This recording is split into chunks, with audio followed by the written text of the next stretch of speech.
আসসালামু আলাইকুম।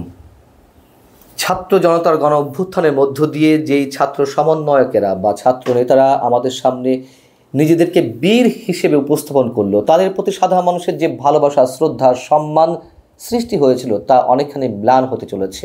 অনেক বেশি বিতর্ক সৃষ্টি হয়েছে এরই মধ্যে তাদেরকে নিয়ে। শেখ হাসিনার সরকারের পতনের পর দিন যতই যাচ্ছে ততই যেন সংগঠনটির নেতাকর্মীদের মধ্যে বিভেদের রেখা স্পষ্ট হচ্ছে, তাদের মতবিরোধ প্রকট হচ্ছে এবং তাদের বিভিন্ন কার্যক্রম নিয়ে এরই মধ্যে বিতর্কের সৃষ্টি হয়েছে, যার কারণে দেশের বিভিন্ন স্থানে গণসংযোগ বা মতবিনিময় করতে কোন ধরনের রাষ্ট্র দেশের মানুষ দেখতে চায় বা ছাত্ররা দেখতে চায়, কোন কোন জায়গায় রাষ্ট্র সংস্কার প্রয়োজন, এসব বিষয়ে মত বিনিময় করতে গিয়ে দেশের বিভিন্ন স্থানে বরগুনা, বগুড়া, নারায়ণগঞ্জ, চট্টগ্রাম সহ বিভিন্ন স্থানে তোপের মুখে পড়তে হচ্ছে কেন্দ্রীয় সমন্বয়কদের। তাদেরকে ফিরে আসতে হচ্ছে মত বিনিময় সভা বা অনুষ্ঠানগুলো করতে না পেরে। হাসনাত আবদুল্লাহরা, সার্জিস আলমরা কেন ফিরে আসতে বাধ্য হচ্ছে, আমাদেরকে একটু ভাববার দরকার। এবং আমরা নিশ্চয়ই কোনো অবস্থাতে তাদের এই জায়গাটিতে দেখতে চাইনি। অনেক বেশি প্রত্যাশা ছিল তাদের কাছে, তারাও অনেক বেশি কমিটেড ছিলেন, কিন্তু কমিটমেন্টের জায়গাতে কোনো ধরনের ত্রুটি এর মধ্যে দেখা দিয়েছে কিনা, তাদের মধ্যে কোনো উচ্চাকাঙ্ক্ষা তৈরি হয়েছে কিনা। এবং ছাত্র নেতাদের অনেকের বিরুদ্ধে যে অভিযোগগুলো এরই মধ্যে উঠেছে তা অনেক বেশি ভয়ঙ্কর। চাঁদাবাজির অভিযোগ উঠেছে এবং বিভিন্ন জায়গায় মতবিনিময় সভা করতে গিয়ে তারা পুলিশ প্রোটেকশন নিচ্ছে। পুলিশ প্রহরায় কেন তাদেরকে মতবিনিময় সভা করতে হবে, সেই প্রশ্নটি খুব গুরুত্বের সঙ্গে উঠেছে। যদিও অন্যতম সমন্বয়ক হাসনাত আবদুল্লাহ বলেছে যে আমরা এই সব বিষয়ে কিছু জানি না, আমরা এই ধরনের কোনো সহযোগিতা পুলিশের পক্ষ থেকে বা প্রশাসনের কাছ থেকে চাইনি। বললেই তো হবে না, আমাদের সামনে তো অনেক কিছু ঘটছে।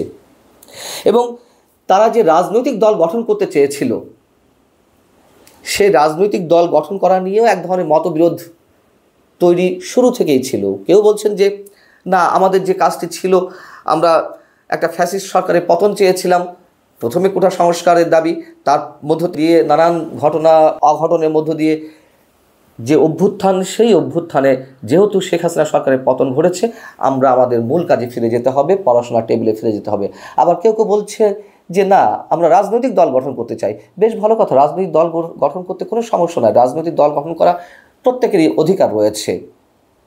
কিন্তু এর মধ্যে আমরা জানতে পেরেছি গত 1 থেকে 1.5 সপ্তাহ আগে যে জাতীয় নাগরিক কমিটি গঠন করা হলো ছাত্র নেতাদের সমন্বয়ে, সেটা নাকি সবার মতৈক্যের ভিত্তিতে গড়ে ওঠেনি। ছাত্র সমন্বয়কদের একাংশের নেতৃত্বে এই জাতীয় নাগরিক কমিটি গঠিত হয়েছে। এবং এই যে বলছিলাম উচ্চাকাঙ্ক্ষা কিংবা এক ধরনের অহংবোধ তাদের মধ্যে তৈরি হয়েছে কিনা, এই বিষয়গুলো এখন অনেক বেশি আলোচিত হচ্ছে। ছাত্র জনতার অভ্যুত্থানে নিশ্চয়ই শুধু ছাত্রদের অংশগ্রহণ ছিল না, সেখানে জনতারও অংশগ্রহণ ছিল। এবং তারা যদি মনে করে, এবং তাদের কথাবার্তায় সেটি প্রকাশ পাচ্ছে, যে এই যে গণ অভ্যুত্থান ইতিহাস সৃষ্টিকারী একটি ঘটনা, তার কৃতিত্ব শুধু তারাই নিতে চাইছে, তারা ছাড়া আর কেউ কথা বলবে না, এমন একটা ভাব। কাকে পুনর্বাসন করতে হবে, কাকে পুনর্বাসন করা যাবে না, রাষ্ট্র সংস্কারের আগে কোনো নির্বাচন নয়, কিংবা নির্বাচন কখন, এই ধরনের কথা এমন টোনে তারা বলছে যেন মনে হচ্ছে তারা ছাড়া এদেশের রাজনীতিতে আর কোনো স্টেক হোল্ডার নেই। গণ অভ্যুত্থানের পিছনে তো শুধু ছাত্র নেতৃত্বই ছিল না, এটা তো খুব স্বাভাবিক কথা। জুলাইতে যে কোটা সংস্কার আন্দোলনের সৃষ্টি হলো, সেখান থেকে 1-1.5 মাসের মধ্যে এরকম একটি ভয়ঙ্কর স্বৈরাচারী সরকারের পতন ঘটানো সম্ভব শুধুমাত্র ছাত্রদের মাধ্যমে তা তো নয়। সেখানে লাখো কোটি জনতা অংশগ্রহণ ছিল, রাজনৈতিক দলগুলো অংশগ্রহণ ছিল। এবং এই যে প্লটটি নির্মাণ হয়েছিল, সেটা তো 15 বছরের দুঃশাসনে আওয়ামী লীগের বিভিন্ন রাজনৈতিক দল, বিভিন্ন স্টেক হোল্ডার, সামাজিক সংগঠন সহ প্রত্যেকের প্রতিবাদের মধ্য দিয়ে একটু একটু করে গড়ে উঠেছে। চূড়ান্ত ধাক্কাটা অবশ্যই ছাত্ররা সামনে এসে দিয়েছিল, এটি আমাদেরকে স্বীকার করতে হবে। কিন্তু পুরোটার কৃতিত্ব কেন ছাত্ররা নেবে? যার কারণে রাজনৈতিক দলগুলো যেগুলো রয়েছে, সেগুলো ছাত্র নেতাদের বা ছাত্র সমন্বয়কদের এ ধরনের বক্তব্য খুব ভালোভাবে নিচ্ছে না, নেয়ার কথাও নয়। আমরা এও বলতে শুনছি যে আবার নতুন কোনো কিংস পার্টি গঠন হতে যাচ্ছে কিনা।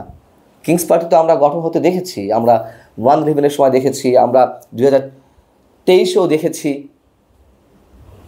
কিন্তু ফেরদৌস আহমেদ কুরেশির সাবেক ছাত্রনেতার যে রাজনৈতিক দলটি ছিল কিংস পার্টি হিসেবে, কিংবা জেনারেল ইব্রাহিমদের যে কিংস পার্টি, অথবা 2023-এর যে কিংস পার্টিগুলো বিএনএম, বিএসএফ, কী সব দলের যে সৃষ্টি হলো সরকারি বিশেষ সুযোগ সুবিধার মাধ্যমে, সেগুলো তো ইতিহাসে টিকে থাকতে পারেনি। একবারে নিমেষেই কচু পাতার পানির মতন ম্লান হয়ে গেছে, টুপ করে পড়ে গেছে, সময়ের অতল গহ্বরে হারিয়ে গেছে। পুলিশ প্রোটেকশন নিয়ে, বিশেষ সুযোগ সুবিধা নিয়ে সরকারের কোনো রাজনৈতিক দল গঠনের ইচ্ছা যদি সমন্বয়কদের মধ্যে থেকে থাকে, অনেক বড় ভুল করবে। বরং তারা সাধারণ মানুষের যে ভালোবাসা অর্জন করেছিল, তারা সেটুকু নিয়েই থাক। রাজনৈতিক দলও গঠন করুক, কোনো সমস্যা নেই, কিন্তু সাধারণ মানুষের কাতারে এসে সেগুলো করতে হবে।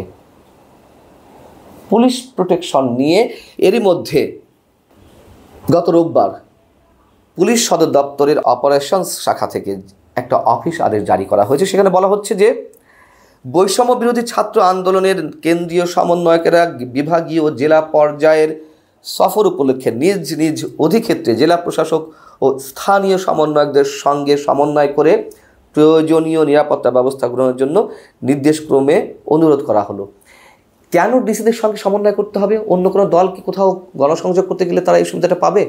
কেন পুলিশ প্রোটেকশনে তারা গণসংযোগ করতে যাবে, মত বিনিময় সভা করতে যাবে? যদিও কেউ কেউ বলেছেন যে আমরা কিছু জানি না, সমন্বয়কদের কেউ, কিন্তু আমরা তো দেখছি বিভিন্ন জায়গায় পুলিশ প্রোটেকশনে তারা যাচ্ছে, স্বচক্ষে তো আমরা দেখছি, নানান ধরনের ভিডিও ফুটেজ এগুলো দেখা যাচ্ছে। সবচেয়ে বড় যে বিষয়টা, তারা যে কৃতিত্বের দাবি করছে, গণ অভ্যুত্থানের একক কৃতিত্ব,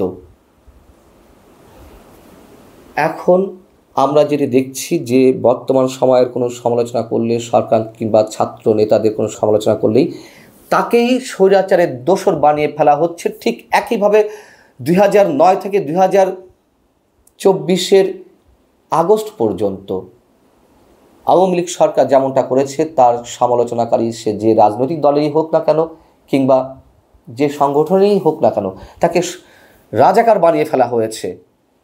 আর এখন কেউ সমালোচনা করলে তাকে স্বৈরাচারের দোসর বানিয়ে ফেলা হচ্ছে। অথচ যাদেরকে স্বৈরাচারের দোসর বানিয়ে ফেলা হচ্ছে, তাদের অনেকেই তো এই গণ অভ্যুত্থানে সরাসরি রাজপথে নেমেছিল।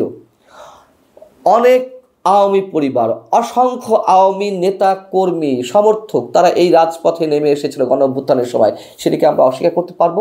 অথচ তাদেরকেও স্বৈরাচারের দোসর বানিয়ে ফেলা হচ্ছে। এই যে অহমিকা বোধ, এগুলোই কিন্তু পতনের মূল কারণ হয়ে দাঁড়ায় যে কোনো কিছু ক্ষেত্রে, যে কোনো ব্যক্তির ক্ষেত্রে। 71 নিয়েও প্রশ্ন তোলা হচ্ছে। এমন একটা অবস্থা যে এই ছাত্র সমন্বয়কদের কেউ তারা রাজনৈতিক দল গঠনের আগেই, নির্বাচনের আগেই তারা সরকার পরিচালনা করছে, তাদের কথাবার্তায় এমনটাই ফুটে উঠছে। 24-এর গণ আন্দোলনের, গণ অভ্যুত্থানের যে স্পিড, তা আমাদের কাছে কোনো অংশে কম নয়। গণ অভ্যুত্থানের যে নানান ধরনের পারিপার্শ্বিকতা, নানান ধরনের ঘটন অঘটন, নিশ্চয়ই কোনোটির গুরুত্ব আমাদের কাছে কম নয়। যে অসংখ্য মানুষ নিহত হয়েছে, হাজারেরও বেশি, এগুলোকে আমরা মোটেই ছোটোভাবে দেখতে চাই না। কিন্তু তাই বলে 71কে উদাহরণ হিসেবে টানা হবে, কম্পেয়ার করা হবে 2024-এর সঙ্গে, 71কে তুচ্ছ তাচ্ছিল্য করা হবে 2024-এর কাছে, এগুলো আমরা মেনে নিতে পারি না।